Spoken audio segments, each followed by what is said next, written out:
Hi guys, welcome to Banu சமையல். இன்றைக்கி நம்ம பார்க்க போது சிக்கன் குழம்பு எப்படி செய்யுதுன்னு பார்ப்போமா. ஃபஸ்ட்டு எண்ணெய் ஊற்றி சோம்பு, வெங்காயம், பச்சை மிளகா, கறிவேப்பிலை எல்லாம் போட்டு நல்லா வதக்கணும். பச்சை மிளகாவை நீட்டாக கட் பண்ணி போட்டு வதக்கணும்.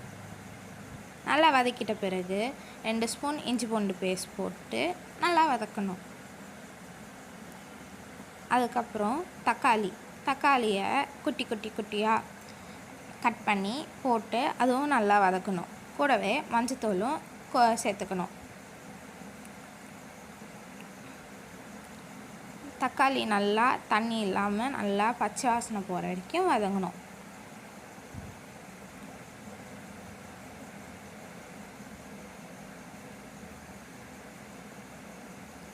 மஞ்சத்தூளோ அந்த தாளிக்கிறோம்ல அது கூடயே நல்லா பிளெண்ட் ஆகணும். பிளெண்ட் ஆகிற வரைக்கும் நல்லா வதக்கணும். வதங்கி எண்ணெய் தனியாக பிரிஞ்சு வர சொல்ல பெப்பர் போட்டு திருப்பியும் நல்லா வதக்கணும்.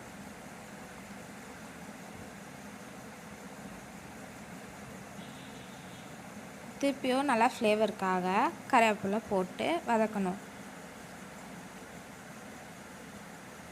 அதுக்கப்புறம் கழுவி வச்ச சிக்கன் இருக்குது இல்லையா, அதை போட்டு நல்லா வதக்கி மிளகாத்தூள் போட்டு தண்ணி ஊற்றி நல்லா கொதிக்க வைக்கணும்.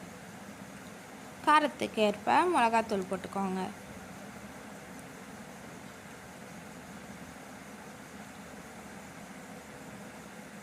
நல்லா வெந்து வரும்.